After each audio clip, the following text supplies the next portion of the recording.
Noita is a challenging roguelike game by a small Finnish development team called Nolla Games, who have been working for this game for 6+ years now, and it recently got available for early access on Steam. And ever since, I have been absolutely hooked on this game. The basic premise of Noita is rather straightforward. You play as a witch who wanders deeper underground where you find different environmental threats, monsters, areas, and of course spells to equip into your arsenal. Like in most roguelike games, levels are procedurally generated after every death, and all the progress you made until your death is wiped clean. But the special thing about Noita is that every pixel is simulated. Everything is destructible one way or another. The environments are also dynamic, meaning that for example objects can burn, vaporize and later rain down as water. Taking into account this dynamic nature of elements is also a big part of surviving in Noita. Find a pool of oil, you can set it on fire and watch as nearby enemies run around in flames. Find lava, spray some water on it to turn it into stone, creating a path that you can walk on. Having a hard time dealing with these strong fire mages that constantly keep ruining your day. Don't worry, just turn that seemingly useless rain cloud spell that you picked up moments ago into a deadly weapon against these fuckers, and watch as those mages just melt before your eyes. And so on.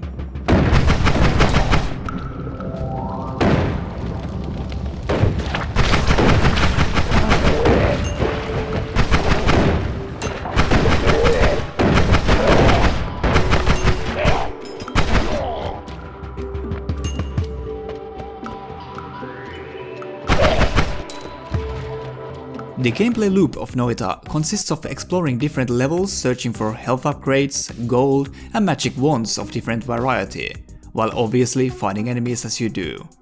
During your explorations you have to constantly make choices of whether to explore deeper and risk dying, or start heading for a holy mountain that is located at the end of every level and acts as a sanctuary where you can fulfill your health, do some shopping, customize your wands and spells, and finally pick a perk before you head down deeper to the next level. In Noita, death is around every corner and one simple mistake can spell your doom at times. And not all of these deaths are exactly fair either. But here's the thing, the different ways you can die has become one of my absolute favorite things about Noita.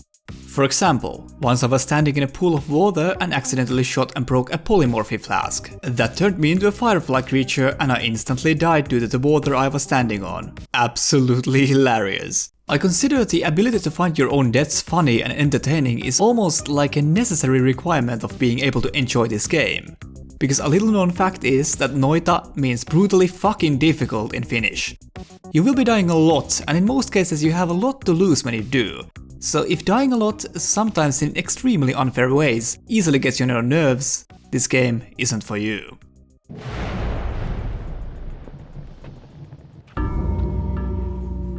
The meat of what is very addictive about Noita is of course the endless variety of different builds you can make. There are a huge amount of different spells, wands and perks you can combine to create very interesting combinations to your liking.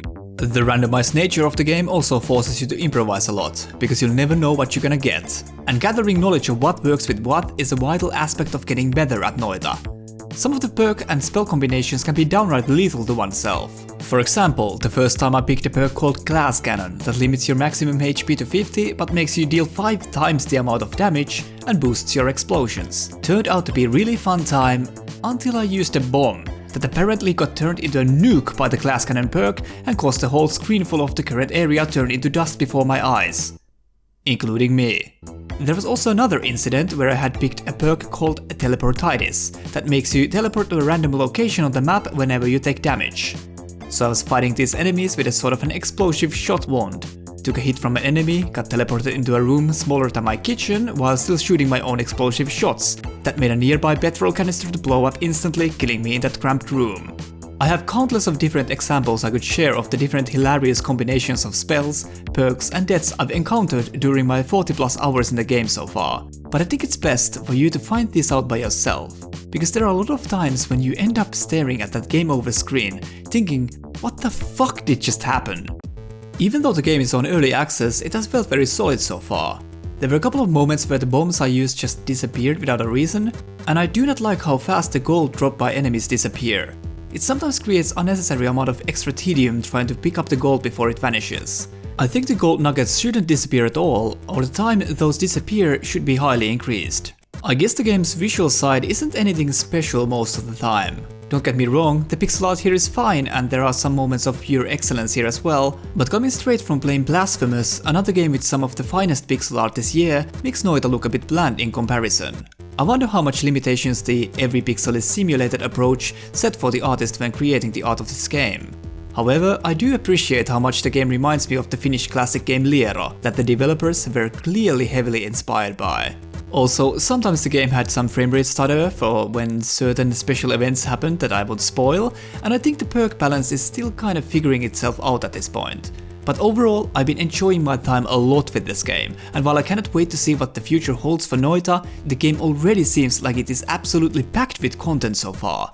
The just one more run feel you get with this kind of games is very strongly present in Noita, and it's very nice to be able to wholeheartedly recommend a game from my fellow countrymen. I've left this first impressions video intentionally vague on some of the aspects of the game, so that you can experience those for yourself. But be prepared for a challenging, chaotic and even a bit mysterious time with this game. Thank you so much for watching, and take care.